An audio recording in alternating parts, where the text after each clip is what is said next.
uso esse momento para fazer uma manifestação para lembrar aos colegas senadores e senadoras que a imunidade parlamentar ela não pode ser utilizada como escudo protetivo para a prática de crime. E explico. Ontem, um deputado federal, Nicolas Ferreira, usou o Dia Internacional da Mulher para fazer uma fala transfóbica, preconceituosa, e que eu aqui digo que aquela fala dele não se restringe a um comportamento apenas imaturo e irresponsável, mas, acima de tudo, uma fala criminosa. Um dos fundamentos da República Federativa do Brasil, isso não sou eu que estou dizendo, está no artigo 3º da Constituição, é promover o bem-estar de todos e abolir toda e qualquer forma de discriminação. Ora, nós vivemos num país em que mais de 50% da população é de mulheres. Ele usa a tribuna, usa uma peruca, se passa como uma mulher, ataca a população transgênera, um comportamento preconceituoso, criminoso. Eu quero aqui mais uma vez falar que um dos poucos crimes que são considerados inalienáveis, inafiançáveis e imprescritíveis são os crimes de racismo, e a homofobia foi equiparada sabiamente, tardiamente, pelo Supremo Tribunal Federal como um crime imprescritível e inafiançável. Então eu quero aqui manifestar esse repúdio, mas também apelar para que o Conselho de Ética da Câmara dos Deputados casse o mandato desse deputado. E eu também vou provocar o Ministério Público Federal para que entre com uma ação por dano moral coletivo, além da responsabilidade criminal. Volto a falar, a imunidade parlamentar não pode ser utilizada como escudo protetivo para a prática de crime. Obrigado, senhor presidente. Eu gostaria de me somar aqui ao clamor da indústria química nacional, que luta por todas as maneiras para a retomada da competitividade tão prejudicada ao longo do governo Bolsonaro. As principais empresas do mundo da área química estão aqui no Brasil. É a 6ª maior matriz do planeta neste segmento, contribuindo com mais de 12% do produto interno bruto da indústria de transformação nacional, o 3º maior setor do país. É uma contribuição que representa quase R$ 1 trilhão para o produto interno bruto, uma gigantesca máquina de geração de empregos e de renda, que, no entanto, foi exposta à concorrência desleal por medidas absolutamente equivocadas tomadas pelo governo anterior, com o desmonte cavalar do nosso sistema de defesa comercial. Decisões que foram tomadas quase que pessoalmente pelo ministro da Fazenda de má memória, ministro da Economia de má memória, o senhor Paulo Guedes. O impacto sobre importantes produtos da nossa indústria química prejudicou sensivelmente o funcionamento de polos petroquímicos inteiros e de plantas estratégicas para a economia nacional. Muito disso foi provocado pela abrupta e injustificada redução do imposto de importação de resinas plásticas, que ameaça a operação de enormes polos geradores de empregos em todo o Brasil, como aqueles localizados no Rio Grande do Sul, no Rio de Janeiro, em São Paulo, na Bahia, em Alagoas e especialmente no meu estado de Pernambuco.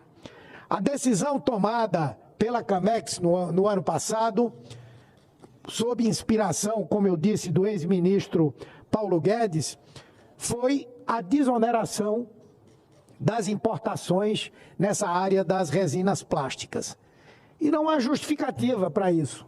A equipe técnica do Ministério da Indústria e Comércio, que na verdade era uma secretaria apenas no governo passado, se colocou contra a sugestão do ministro, mas mesmo assim ele levou essa proposta à Camex e outros ministérios do governo passado aprovaram essa decisão.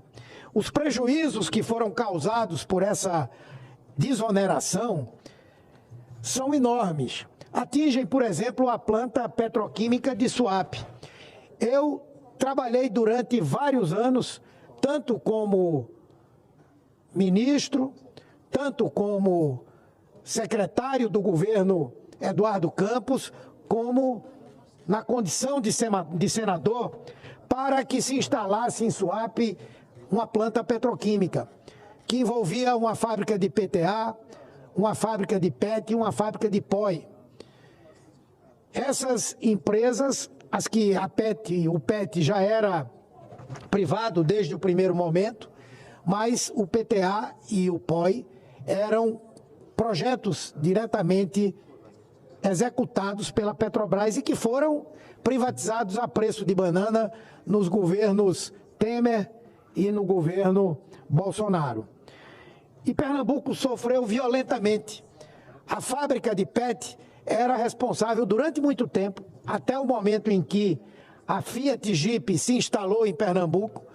Até aquele momento, a fábrica de PET era a principal fonte de exportação do estado de Pernambuco.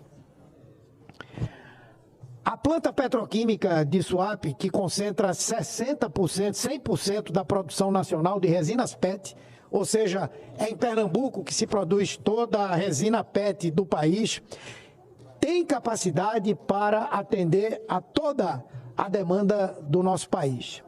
E sofre agora com essa facilitação da importação, especialmente de países asiáticos, que está tornando inviável não só essa planta, como várias outras no país inteiro. A indústria de resina PET requer grandes investimentos de capital inicial e um constante aporte de recursos para a manutenção das suas operações e atividades.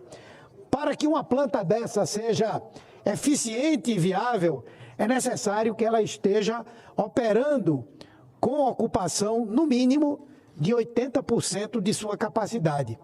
E não é o que nós vemos hoje no país, em razão dessas medidas danosas e desastradas tomadas pela administração de Paulo Guedes e Jair Bolsonaro, que fizeram com que plantas inteiras parassem em Pernambuco, deixando de produzir mais de 200 mil toneladas por ano. As alíquotas de importação foram reduzidas de forma arbitrária e sem qualquer planejamento, tendo em conta que os preços praticados aqui eram inferiores. Vejam, os preços praticados no Brasil naquela ocasião já eram inferiores à paridade de importação com a Ásia. Ou seja, foi um ato deliberado de asfixiamento da indústria nacional. Aliás, o senhor Paulo Guedes frequentemente dizia que era contra a indústria nacional. E a única produtora de resinas PET em toda a América do Sul, que está lá em Pernambuco, com incontáveis elos em toda a cadeia produtiva, foi duramente prejudicado. Essa planta, senhoras e senhores, é a maior planta de resina PET do mundo. Do mundo, está localizada no Brasil e no estado de Pernambuco. Por isso, eu levei ao conhecimento do vice-presidente e ministro do Desenvolvimento, Geraldo Alckmin, e ao ministro da Fazenda, Fernando Haddad, o pleito para que revejam essa canhestra medida tomada pelo governador contra os interesses do país. Aliás, na própria transição, foi elaborado um documento que pedia ao futuro governo federal a revogação dessa medida. Essas empresas, algumas delas, como por exemplo a produção do ácido teftático purificado, que é uma planta em Pernambuco também, a maior da América do Sul, produz 720 mil toneladas por ano do produto e os investimentos totais que foram ali realizados foram de 4 bilhões de dólares. 4 bilhões de dólares. Portanto, não se pode colocar isso como algo sem relevância. Já se vão 7 meses desta redução da alíquota e a situação é insustentável, porque as margens de lucro são inviáveis e a indústria é obrigada a reduzir os seus volumes de produção, paralisando totalmente algumas linhas. Pernambuco não pode continuar sofrendo com isso. Por conta dos governos passados, do senhor Bolsonaro e especialmente de Michel Temer, nós tivemos 2 terminais, duas empresas de produção de navios e barcos e plataformas, ou seja, 2 importantes plantas da indústria naval do nosso país fecharam. As empresas que lá estavam chegaram em um momento do governo Dilma em que tinham 12 mil funcionários, empregos qualificados importantes, e essas empresas chegaram a uma situação de asfixiamento que fecharam. O Estado sofreu um processo de empobrecimento importante com o fim desses empregos. Não pode agora perder também a indústria de PET, as plantas de resinas químicas, tão importantes para o Estado e para Pernambuco. Por isso, eu estou bastante confiante de que o governo do presidente Lula, que é comprometido com a indústria nacional, com a geração de emprego e de renda para o nosso povo, haverá de reverter essa verdadeira lambança que foi produzida anteriormente. Na próxima semana teremos uma reunião da Camex, onde a posição e a opinião dos Ministérios da Fazenda e da Indústria e Comércio é extremamente importante dentro daquele colegiado. E eu quero manifestar aqui a minha cobrança, mas também a minha esperança de que essa decisão estapafúrdia será efetivamente revertida. Muito obrigado, senhor presidente, senhoras e senhores senadores.